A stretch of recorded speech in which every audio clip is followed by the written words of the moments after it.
Querido, eu te convido a pegar a sua Bíblia. Se você pode,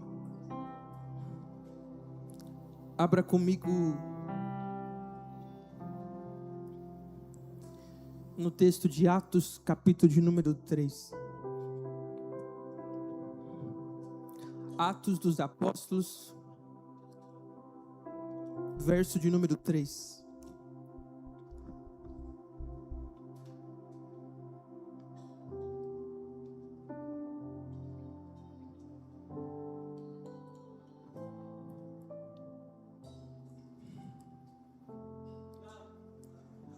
Antes de ler, olhe para pelo menos duas pessoas e diga assim para ela: hoje Deus quer tocar você. Sim? Fale para outra agora: hoje Deus quer tocar você. Olhe para mim. Você crê nisso? Sim. Sim. Atos, capítulo de número 3, verso de número 1 em diante. Certo dia, Pedro e João estavam subindo ao templo na hora da oração, às 3 horas da tarde. Estava sendo levado para a porta do templo, chamada Formosa, um aleijado de nascença, que ali era colocado todos os dias para pedir esmolas aos que entravam no templo. Então ele estava ali todos os dias, era colocado na porta do templo para pedir esmolas. Verso 3. Vendo que Pedro e João iam entrar no pátio do templo, pediu-lhe esmola. Pedro e João olharam bem para ele, e então Pedro disse: olhe para nós. O homem olhou para eles com atenção, esperando receber deles alguma coisa. Disse Pedro: não tenho prata nem ouro, mas o que eu tenho, isso eu te dou. Em nome de Jesus Cristo, o Nazareno, ande. Segurando pela mão direita, ajudou a levantar-se, e imediatamente os pés e os tornozelos do homem ficaram firmes. E de um salto pôs-se em pé e começou a andar. Depois entrou com eles no pátio do templo, andando, saltando e louvando a Deus. Você pode tomar o seu assento. Quantos conhecem esse texto? Já ouviram? Já viram ministrações? Quem já pregou esse texto? Né? Bem conhecido. Essa semana eu estava participando de uma conversa e nós estávamos falando sobre a igreja no contexto geral.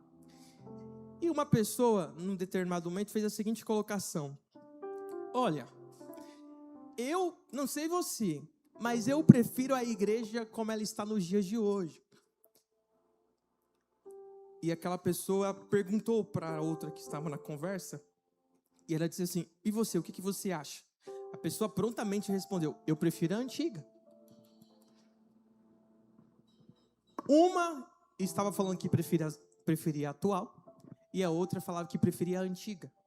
Uma estava falando sobre a forma como a igreja ela tem se posicionado hoje na sociedade, como a igreja tem se organizado hoje. E a outra estava falando a respeito de como a igreja se movia no passado, né? O mover, como ele acontecia no passado. E essa conversa me fez refletir por algum tempo. A igreja como nos tempos antigos. A igreja dos tempos antigos. Eu me lembro por muitas experiências que eu ainda criança vivi ao lado da minha mãe, do meu pai, pastores na época, muito movidos dos dons espirituais, agiam muito com curas e sinais. Era habitualmente normal você entrar em um culto enfermo e você sair daquele culto curado. Era normal você entrar naquele culto, às vezes, debilitado e sair transformado. Então, havia na igreja, pelo menos na minha infância, essa expectativa. E eu, se for puxar para antes de mim, eu creio que muitos de vocês que são já da igreja desse tempo, né? Otávio tá olhando assim pra mim. Tá olhando assim pra mim, desse jeito. Era muito comum essas coisas acontecerem. Era normal. Tá olhando pra mim. Normal acontecer desse jeito. E aí, eu fiquei pensando muito nisso, refletindo muito nisso. E eu fico pensando, poxa, a minha mãe conta histórias, a minha mãe conta testemunhos da adolescência, da juventude, daquilo que ela viveu na presença de Deus, que eu falo, meu Deus, é surreal. Experiências do mover de Deus, experiências de cura, experiências de libertação.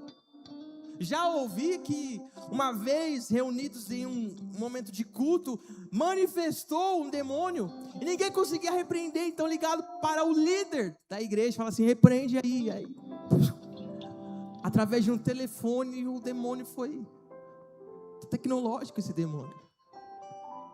Mas você consegue me entender? Havia naquele tempo um grau, se assim eu posso dizer, um pouco elevado. Um pouco demais. E aí o que muitos de nós, às vezes, olhando para os tempos agora, nós podemos, e talvez você se pergunte, o que mudou? O que mudou de 30 anos para cá? O que mudou de 60 anos para cá? O que mudou de uma igreja lá em Atos 2 para cá? Será que foi Deus que mudou? Será que foi os moveres que mudou? O poder de Deus que mudou? Será que de alguma forma a vontade do Senhor para esse tempo é diferente do que foi do tempo passado? Será que isso mudou? E eu não tenho problema nenhum em dizer que não foi Deus que mudou, não foi a vontade dele que mudou, não foi o poder dele que mudou, nem muito menos o Espírito dele que mudou. Até porque Hebreus 13:8 diz que Deus é o mesmo, e eu paro aqui. Deus é, diga assim comigo, Deus é o mesmo. Olha a construção dessa frase, Deus é o mesmo. Reflete, Deus é o mesmo. O texto continua, ontem, hoje e sempre. Se Deus é o mesmo e as coisas mudaram, tem um problema. Se Deus não pode mudar, então tem um problema. Algo mudou, e o que foi? É simples a equação. Se tira Deus da equação, sobra quem? Sobra a gente. Nós. Se Deus não muda e as coisas mudaram, então só há uma razão. Nós mudamos. Nós mudamos. Nós por algum motivo se acostumamos. Nós nos padronizamos a essa época. Segundo Timóteo, no capítulo de número 4, verso 3, Paulo está aconselhando o jovem Timóteo. O jovem Timóteo, ele diz assim, Timóteo, chegará o tempo em que não suportarão a doutrina santa. Ao contrário, segundo seus próprios desejos, juntarão para si mestres que lhe digam o que os seus ouvidos querem ouvir. Eles se recusarão a dar ouvidos à verdade, voltando-se a mitos. Eu vou explicar esse texto para você. Paulo está dizendo, olha, vai chegar um tempo em que as pessoas não vão querer mais ouvir a palavra. E as pessoas vão buscar doutores, mestres, professores, coaches, que vão falar exatamente aquilo que elas querem ouvir. Tirando os seus ouvidos da verdade, vão voltar os seus ouvidos a mitos, fábulas, histórias. Paulo há muito tempo já estava aconselhando em que tempo a igreja poderia entrar. Em um tempo onde nós nos acostumaríamos, ou se acostumaríamos, nos padronizaríamos a essa época. Veja, se precisamos analisar Então, o que mudou? Quando de fato nós mudamos? Quando de fato nós deixamos de olhar para aquilo que deveria ser o sobrenatural e começamos a achar normal? Quando o natural e a formalidade tomou o lugar do sobrenatural? Quando a técnica substituiu a unção? Eu conheço pessoas e conheci pessoas que cantavam de forma muito desafinada. Conheci pessoas que quando cantavam você queria fechar o ouvido assim. A pessoa não tinha muita técnica. A pessoa não tinha muita... Se pedia para ela tocar um violão, ela não sabia. O Alexandre sabe. Mais ou menos. Mas pedia para ela fazer... Não sabia fazer direito. Faz uma nota maior aí. A pessoa não sabia fazer. Sabe fazer, né? Mas olhe para cá. Essa pessoa pegava o microfone e começava a cantar. A unção desse. Conheço pessoas que mal sabem tocar violão, mas pela unção que havia neles, ao tocar o violão, a gente até acha que está agredindo o violão, olha como toca. Mas essa pessoa, com pouco que sabe, a glória de Deus desce. O que eu quero te explicar é que por muitas vezes nós trocamos aquilo que é essencial, a unção de Deus, por fazer bonito. Eu vou mais fundo. Quando que, por exemplo, o treino substituiu a oração? Preciso treinar, preciso me esforçar, preciso me aperfeiçoar, preciso fazer curso, preciso fazer network. E tudo isso substituiu em nosso coração o tempo de oração. Tudo isso substituiu em nós o tempo de intimidade com Deus. Quando mudamos? Quando o ambiente de louvor substituiu a adoração. Jesus, em Lucas, ele vai encontrar uma mulher samaritana, ele diz, porque o Pai procura os verdadeiros adoradores. Jesus não está falando a forma como nós adoramos. Ele diz que o verdadeiro adorador adora em espírito e em... Ele não está falando que é quando você pega um instrumento. Ele não está falando quando você abre a sua boca para cantar, quando você ergue as suas mãos. Não. A adoração se expressa dessa forma. Mas a adoração verdadeira, ela é em espírito e em verdade. E aí nós achamos que estamos adorando quando toca uma música.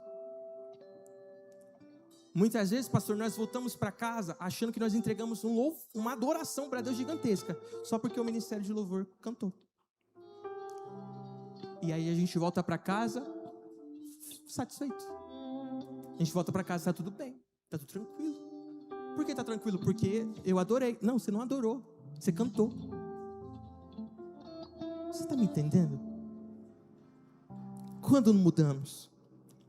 Quando muitas vezes a organização, os protocolos, eles substituem a liderança da liberdade do Espírito Santo. Quem que é o dono desse culto? A quem pertence esse culto? E aí colocamos Deus dentro de uma caixinha e falamos assim, eu preciso que você não me entenda errado. Deus é um Deus de organização. Deus é um Deus de excelência. Se você for ler as descrições do tabernáculo, você vai ficar besta, você consegue montar até hoje, porque Deus disse tudo, precisamente cada centímetro. Só que quem é o dono?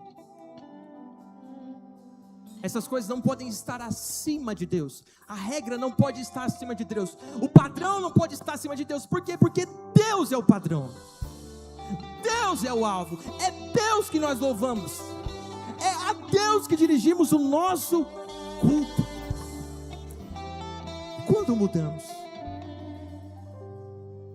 Nós precisamos entender que nós não podemos trocar aquilo que deveria ser o sobrenatural de Deus pelo nosso sobrenatural.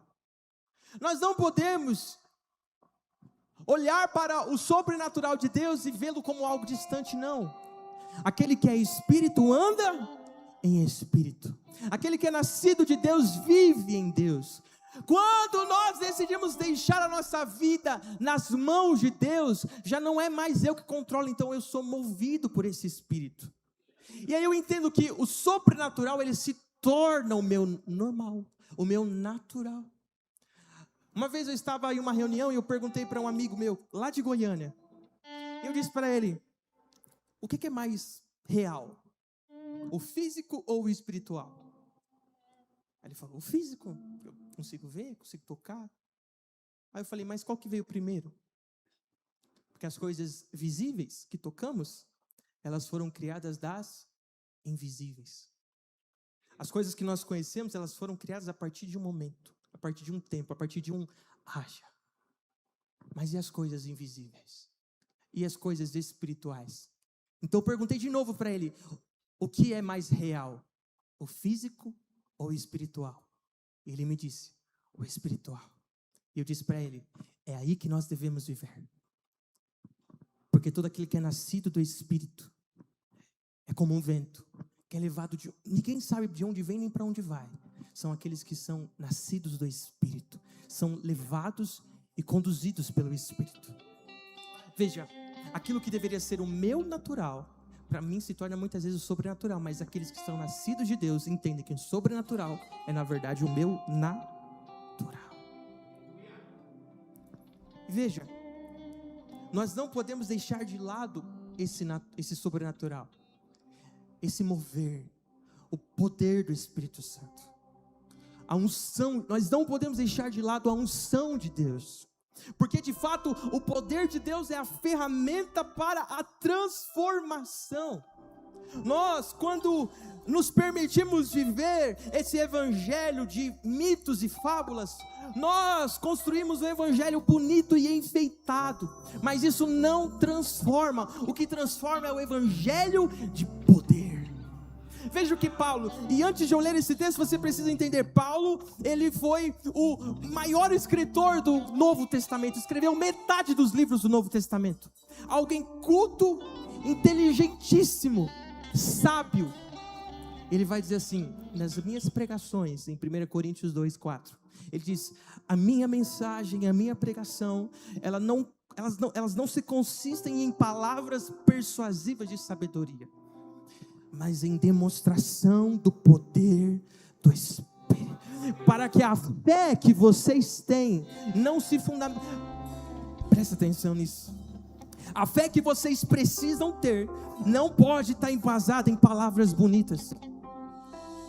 A fé que vocês devem ter no coração de vocês não deve estar enraizada em fábulas e histórias bonitas, mas tem que estar enraizada no poder de Deus. E é isso que ele diz, para que o poder de Deus, não fundamentada na sabedoria, mas no poder de Deus.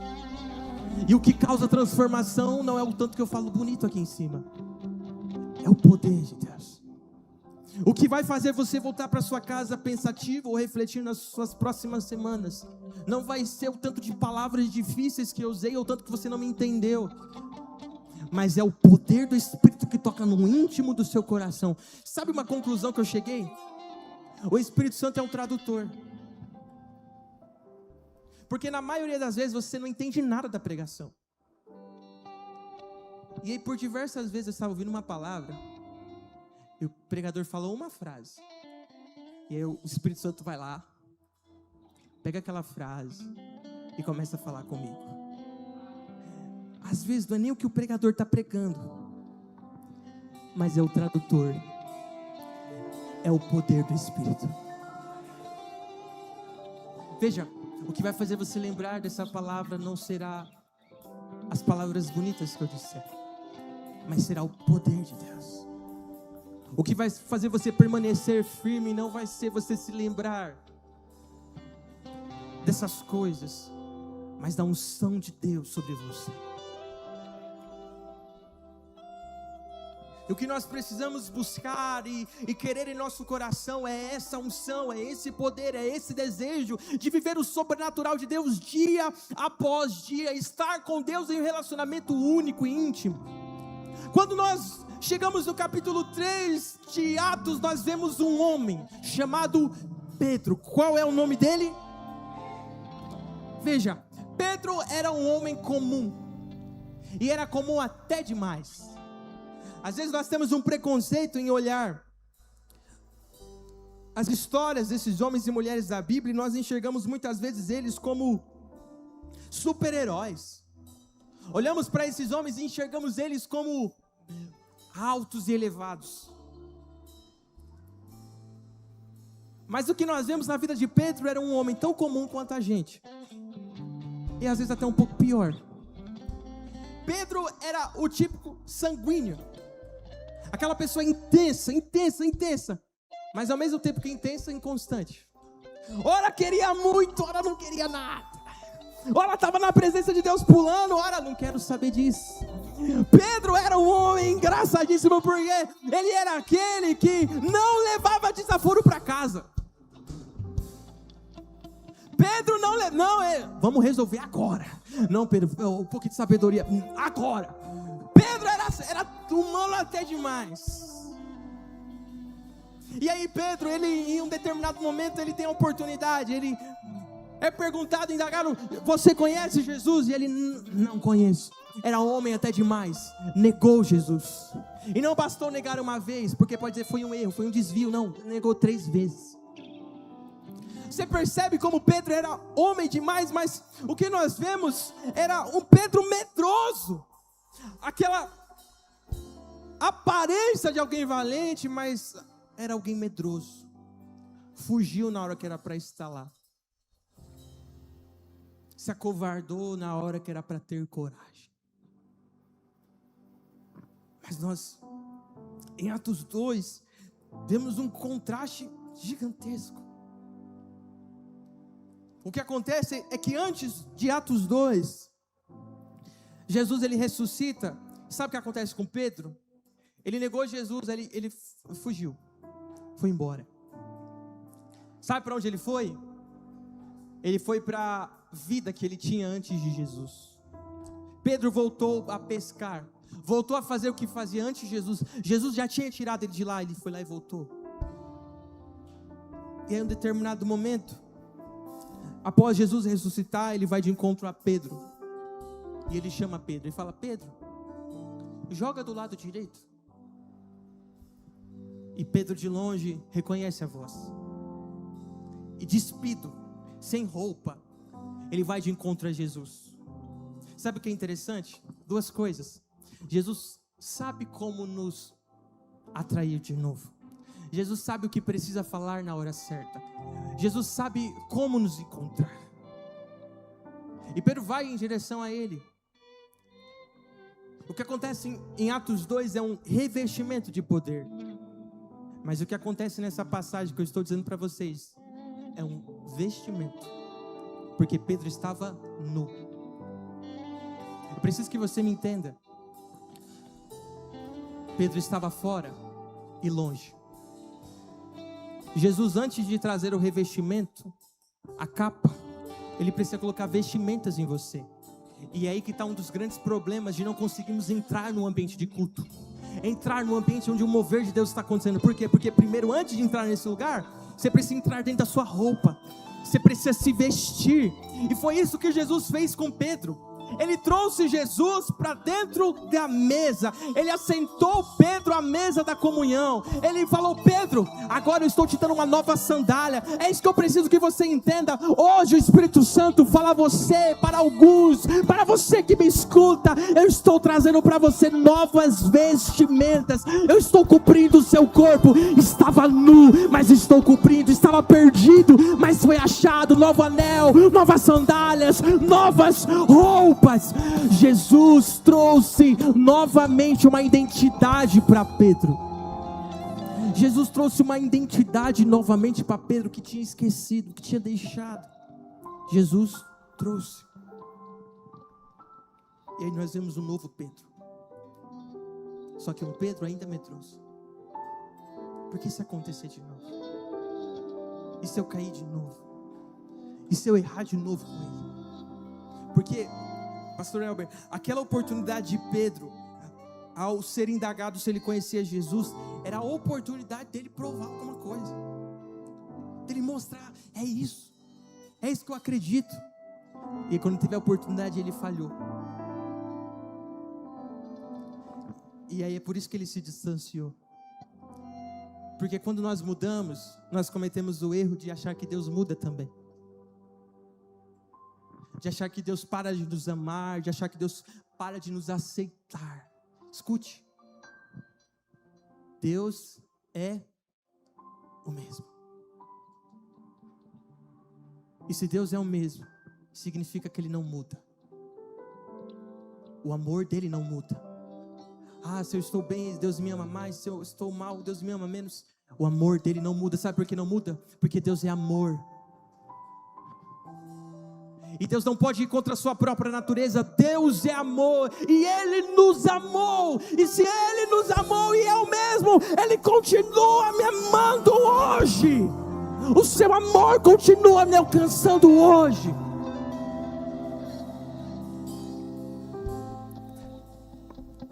Josemar Besta disse uma vez: algo que me atrai no Evangelho é que ele diz que Jesus ama o fraco, o tolo e os que não são.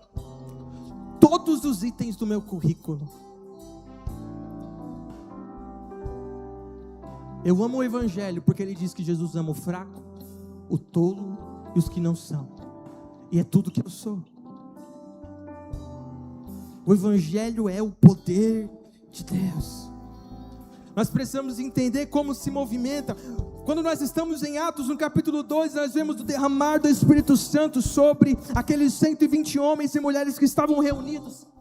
E o Espírito Santo tocou eles de tal forma, encheu eles de tal forma, que aqueles que passavam, aqueles que estavam à volta, falavam assim: eles estão bêbados. Eles estão bêbados porque olha como eles agem, olha como eles falam. Agora me escute. Ontem eu recebi um áudio de um amigo meu, ele disse: Leon, como que você interpreta Atos 2? O que você me fala sobre esses movimentos de igreja, onde pessoas pulam, onde pessoas rodopiam, onde pessoas caem, o que você acha sobre isso? Lá em Atos 2, que fala que eles estavam como bêbados, eu disse: Deus é o mesmo. Veja, como que é uma pessoa bêbada? Uma pessoa bêbada é alguém que está fora de si, que fala coisas que parecem ser estranhas, que se movimenta talvez de jeito estranho. Uma pessoa bêbada. Agora, aqueles homens, ao olharem para esse mover do Espírito, disseram: eles estão bêbados. E por quê? Porque o rio você não controla, o rio você se deixa ir. Sabe qual é o problema? Nós colocamos Deus dentro de uma caixinha e dizemos: não é possível, Deus tem que agir dessa forma, Deus tem que fazer dessa maneira. Por quê? Porque limitam a ação de Deus. E se você entrou aqui nessa noite e por algum motivo foi ensinado que não, esse não é o mover do Espírito Santo, que o Espírito Santo não faz isso, não age dessa forma, eu preciso dizer que você está errado. E te ensinaram teologia de demônios, ensinamentos de demônios. O Espírito Santo se move de uma forma que não podemos controlar. O rio você não controla, o rio você se deixa ir. E quem nós precisamos ser, Leão? Nós precisamos ser como aquele que pisa, que anda, que se deixa ir por essas águas. Porque eu vi o rio que corria do templo de Deus, e à medida que eu caminhava, o rio enchia, até que eu não conseguia mais controlar. O rio de Deus, nós só permitimos ir. Eu disse assim para ele: é até difícil explicar para você. Você tem o Espírito Santo, chama ele para oração. Chama ele para o fight. Chama ele para o vamos ver. Porque nosso ensinamento, nosso evangelho não está em palavras de convencimento, está em palavras de poder. Paulo diz: eu não me envergonho do evangelho, porque esse evangelho é o poder de Deus para transformar vidas. É o poder de Deus para restaurar vidas. Por isso eu não me envergonho. E quando entendemos esse poder de Deus, Pedro saiu daquele lugar de quebrantamento, de unção, de poder de Deus, ele foi pregar. Lembra aquele Pedro medroso que fugiu, negou 3 vezes? Esse Pedro foi pregar para 3.000 pessoas. E ao pregar, o texto diz que 3.000 pessoas foram batizadas. 3.000 pessoas receberam Jesus no seu coração. Eu estou dizendo que quando você sai de um lugar com o poder de Deus, o poder de Deus invade o lugar que você está. A presença de Deus te acompanha. Aquele Pedro medroso, que não conseguia nem falar, que fugiu, era o Pedro que estava pregando ousadamente. Um homem que fundou igrejas, curou, desafiou o reino das trevas e morreu por essa mensagem. Sabe por quê? Porque quando ele estava naquela casa com 120 homens orando, ele já havia sido vestido, mas naquela casa ele recebeu um revestimento de poder. O que nós precisamos para esse tempo de mentiras, falsos ensinos, não é ficar debatendo e acusando que está errado. É mostrar o que carregamos. E o que nós carregamos? O poder. Uma vez, Jesus estava em uma casa e foi descido para ele um paralítico. E os fariseus, me entenda, os fariseus daquela época, os professores daquela época, eles chegaram em Jesus e falaram assim: você não pode fazer isso. Porque Jesus estava falando: seus pecados estão sendo perdoados. Veja, Jesus estava falando uma realidade espiritual, mas não visível. E aqueles homens viam o visível, porque não eram espirituais. E Jesus falou assim: o que é mais fácil? Falar, os teus pecados estão perdoados, ou levanta e anda? Ele levantou aquele homem e ele foi curado. Por quê? Poder de Deus. Agora, vamos para esse texto. Atos no capítulo de número 3. Nós vemos Pedro e João. Estavam subindo ao templo na hora da oração. Na hora da... Porque eles tinham uma hora para... Pastor, eles tinham um momento para orar. Eles não estavam dizendo... Eles estavam subindo para orar. Estavam subindo na hora da oração. Porque quando você recebe um revestimento de Deus, você precisa cultivar. Nós temos horas para fazer tanta coisa. Sabe uma coisa que não temos? Hora para orar. Olhamos para Daniel e falamos: foi maravilhoso a vida de Daniel. Daniel tinha hora para orar. 3 vezes ao dia ele tinha o momento dele, o lugar dele para orar. O que mudou? Foi Deus? Foi o mover? Não. O que mudou fomos nós. Quem mudou fomos nós. O versículo continua dizendo: estava sendo levado para a porta do templo chamada Formosa, um aleijado de nascença que ali era colocado todos os dias para pedir esmola aos que entravam no templo. Ele era colocado na porta do templo. Eu preciso que você marque isso. Ele era colocado na porta do templo. E o texto vai dizer no versículo de número 4: Pedro e João olharam para ele. E Pedro disse: olha para nós. Nós aprendemos na sala dos jovens que a Bíblia ela foi escrita no Novo Testamento em uma língua chamada grega. E essa língua aqui aparece como 2 palavras diferentes. O texto diz: Pedro e João olharam bem para ele. E esse olhar significa alguém que enxerga, alguém que vê, não alguém que passa despercebido, mas alguém que vê.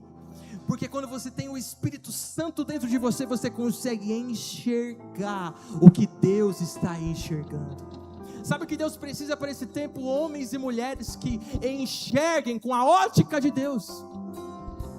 Sabe o que Deus precisa para esse tempo? Homens e mulheres que vejam da perspectiva de Deus o pobre, o necessitado, o caído, o doente. E muitas vezes passamos despercebido, mas Pedro e João, cheios do poder de Deus, olharam bem para aquele homem, puseram seus olhos nele, e ali eu não consigo ver de outra forma, era Deus enxergando através dos olhos de Pedro e João.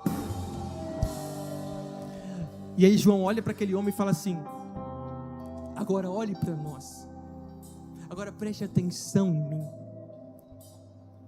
porque como eu faço para ganhar alguém para Jesus? Olhe para mim. Não, o pastor já ensinou isso.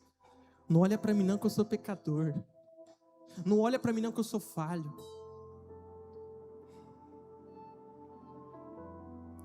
Isso é um crente medroso, um crente covarde. Mas nós não fomos chamados para ter um espírito de covardia. Nós somos chamados pelo Espírito de Deus, do qual podemos clamar: Abba, Pai. E aí Pedro olhou para ele e falou assim: agora olhe para mim. E aquele homem, ele se interessou. E ele falou assim, o texto diz, olhou atentamente. Olha o versículo de número 5. O homem olhou para eles com atenção, esperando receber deles alguma coisa. Eu não consigo ver esse texto de uma outra forma, senão a expectativa daquele homem com aquilo que Pedro tinha. Ele podia estar esperando errado, mas estava esperando alguma coisa.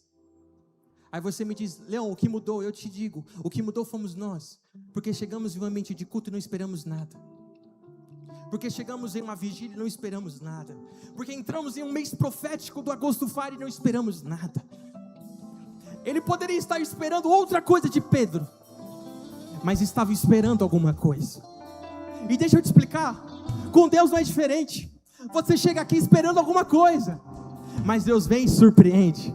Deus vem e faz de outra forma. Por quê? Porque você tem uma expectativa. Eleve a sua expectativa, eleve a sua fé em Deus. Eu não sei o que nem como vai fazer, mas se Deus está, eu sei que fará. E aí ele diz assim, no versículo de número 6: eu não tenho prata nem ouro, mas o que eu tenho, isso eu te dou. Em nome de Jesus Cristo Nazareno, ande. Aquele homem estava esperando alguma coisa de Pedro. Pedro era um homem tão usado por Deus que a Bíblia vai dizer que a sombra desse homem curava. Então Pedro andava e as pessoas na sombra de Pedro eram curadas.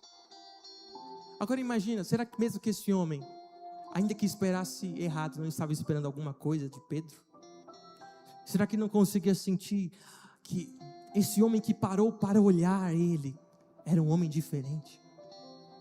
E o que tinha diferente nele, Leon? O poder do Espírito. O que tem de diferente em você? Será que é o tanto que você fala bem, trabalha bem, canta bem, toca bem, faz o seu serviço bem? Ou é pelo Espírito Santo? Sabe o que é interessante nesse texto? O versículo de número de número 7, o texto diz: segurando pela mão direita, ajudou a levantar-se. Ele deu uma palavra, levante-se. E no versículo de número 7 ele diz que ele ajudou a levantar. Porque o evangelho não se consiste também em ordens, em falar faça, haja. Ele é aquele que vem, deixa eu te carregar. O mesmo Espírito Santo que faz ele olhar para aquele homem, enxergar a doença e a dor dele, as limitações dele, é o mesmo Espírito que também ajuda ele a levantar.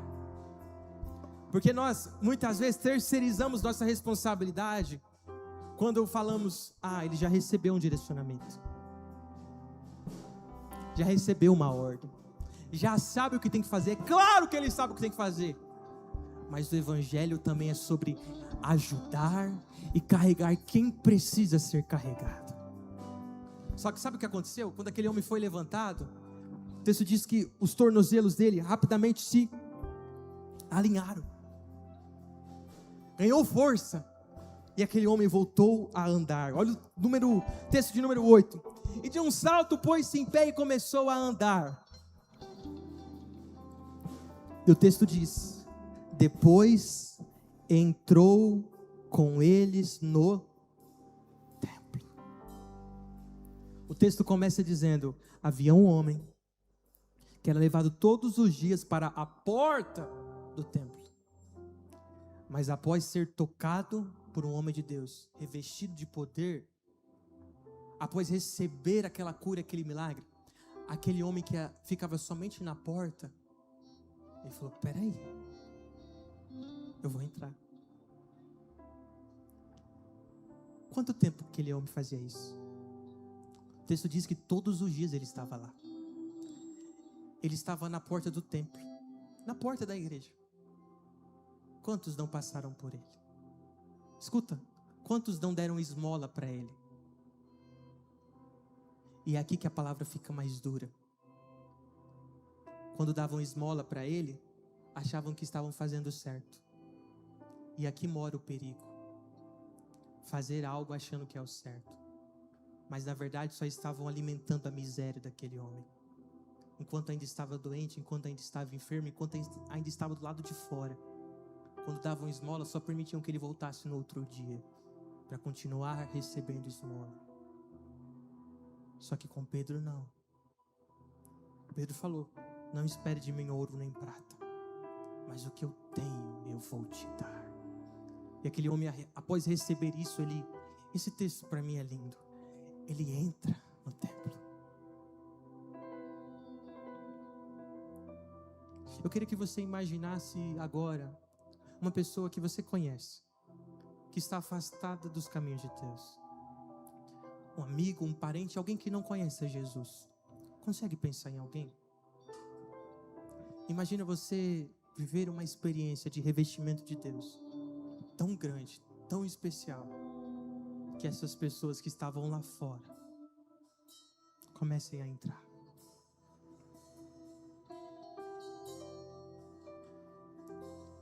No domingo passado nós estávamos na salinha e falávamos com os jovens sobre como foi o julho de férias.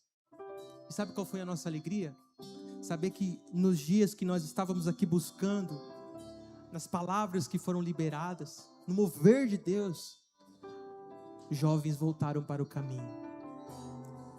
Jovens declararam aceitar Jesus.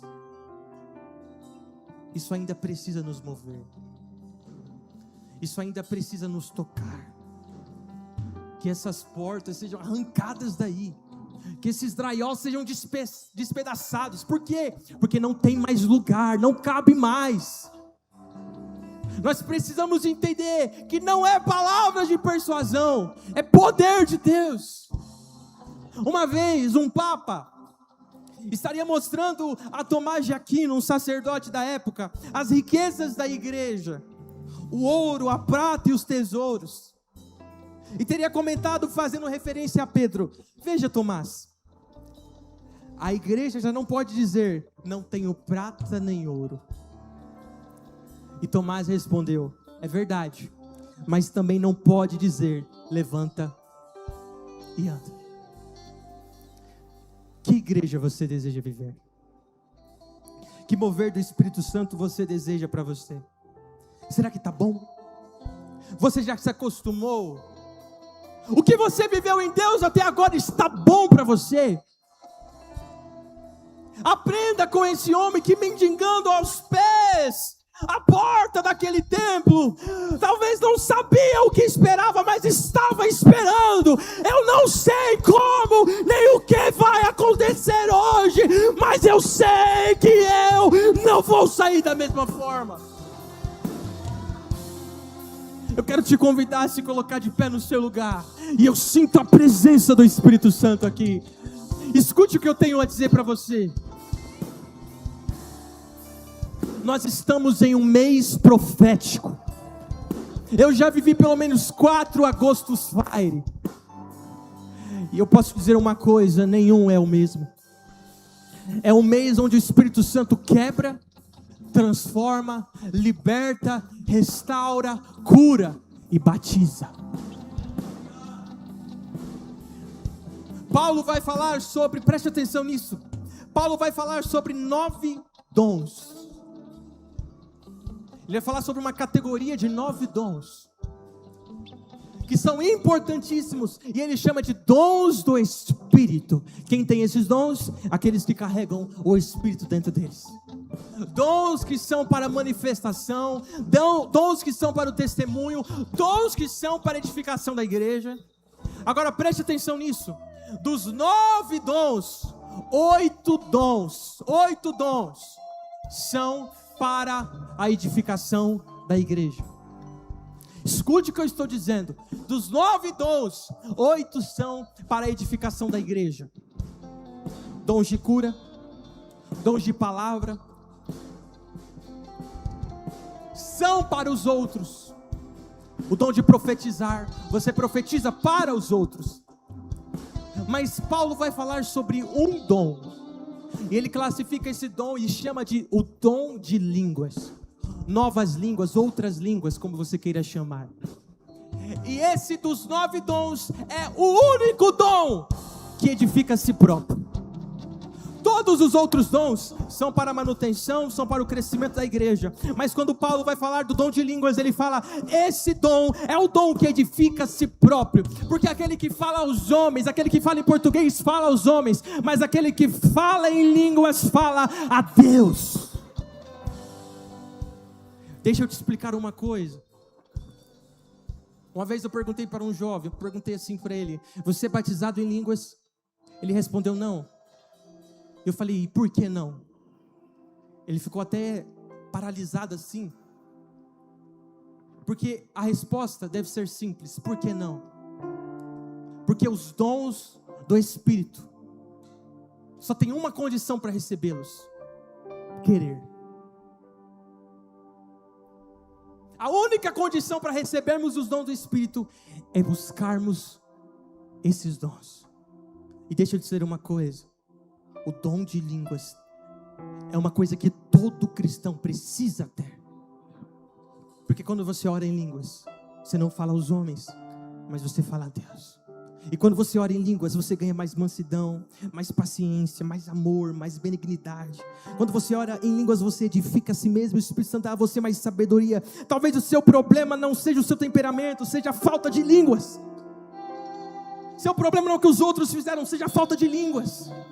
E quando eu devo orar em línguas, Leão? Todo tempo. Todo tempo. Sabe como eu recebi o dom de línguas? Uma vez eu estava com um propósito com os jovens, 30 dias subindo ao monte, era um adolescente, estava subindo e orando, eu falava, Deus, eu preciso desse dom, Deus, eu preciso desse dom, e os meus amigos falando, e os meus amigos orando, Deus, eu preciso desse dom, e nós orávamos e clamávamos, e ali com os meus 14 anos, uma vez eu estava orando, naquele vale, e meu amigo olhou para mim e falou, Leon, preste atenção no que você está falando. E quando eu prestei atenção no que eu estava falando, eu já não estava falando em português. Eu não sei se você se recorda. Eu já não estava falando na língua dos homens. Eu estava falando na língua do Espírito. É esse mesmo Espírito que deseja liberar sobre você. Eu queria que você fechasse seus olhos onde você está.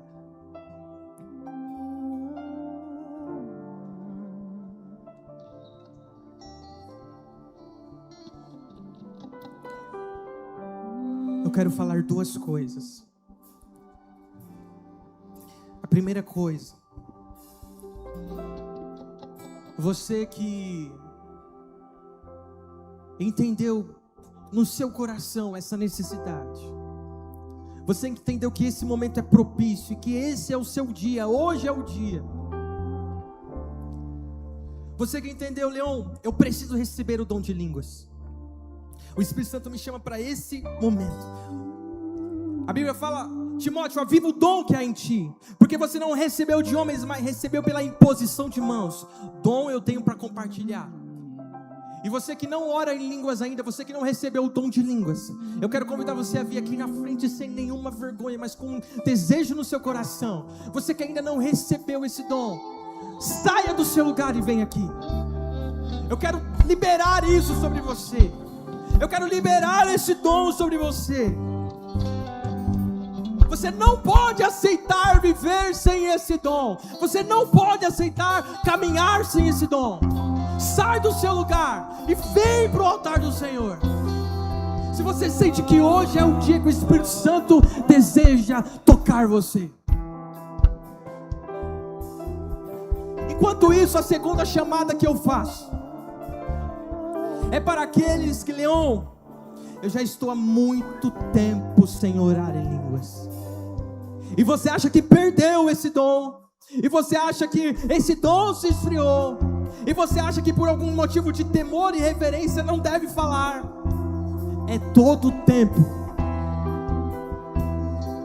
Aonde você está, coloque a mão sobre a sua cabeça. Você que há muito tempo não orava em línguas e todos agora estão com os olhos fechados. Existe uma presença de Deus nesse lugar. E essa presença começa a te trazer memórias. Essa presença começa a te lembrar lugares e momentos. Ele começa a trazer a você o momento e a hora, a data que Ele veio, Você sente, você vê, você escuta. O Espírito Santo está colocando um novo cântico sobre os seus lábios. O Espírito Santo está colocando novas palavras nos seus lábios. E não se envergonhe. Enquanto a banda vai crescer, você vai receber um fogo no seu coração. E palavras virão aos seus lábios. Deixe o rio te levar. Deixe o rio te levar. Deixe o rio te levar.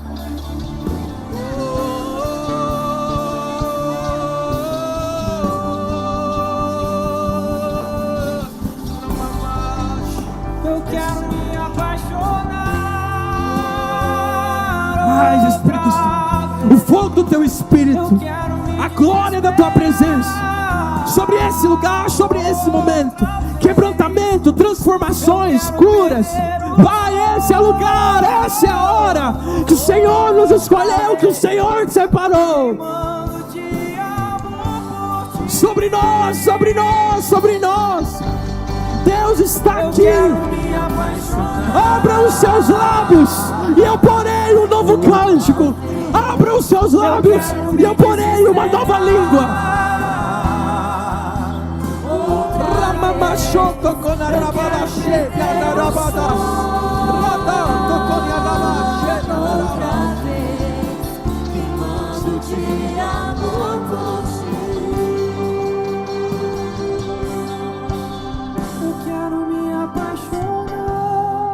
sobre esse lugar, Jesus. Nós queremos. Eu quero me desgastar outra vez. Eu quero perder o sono outra vez, queimando de amor por ti.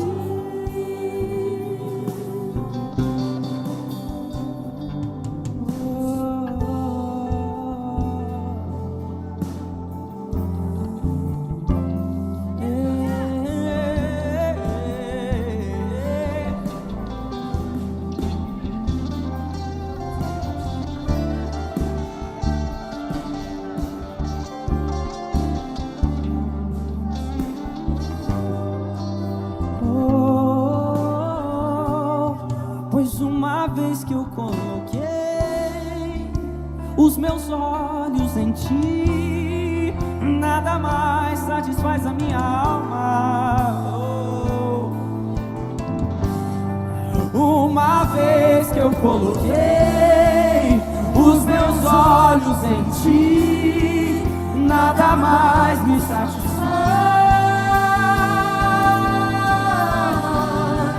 Uma vez que eu os meus olhos em ti, nada mais me satisfaz.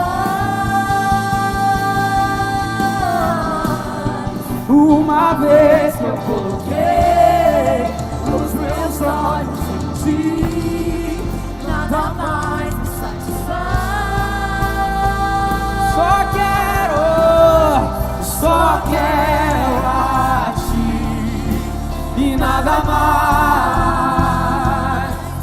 nada mais, nada além de ti.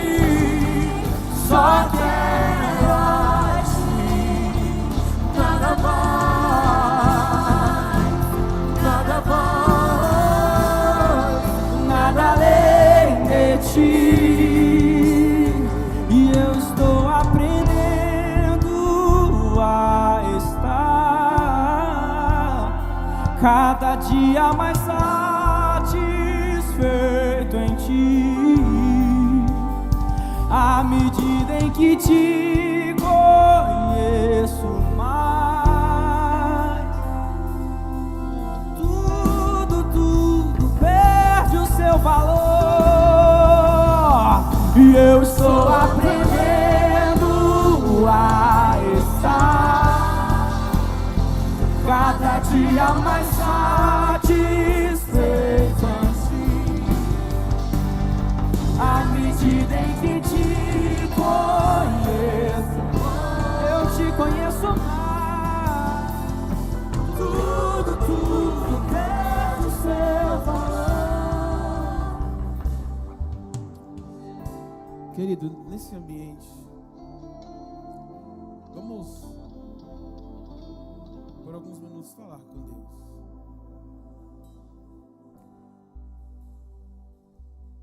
Nós não podemos deixar com que os anos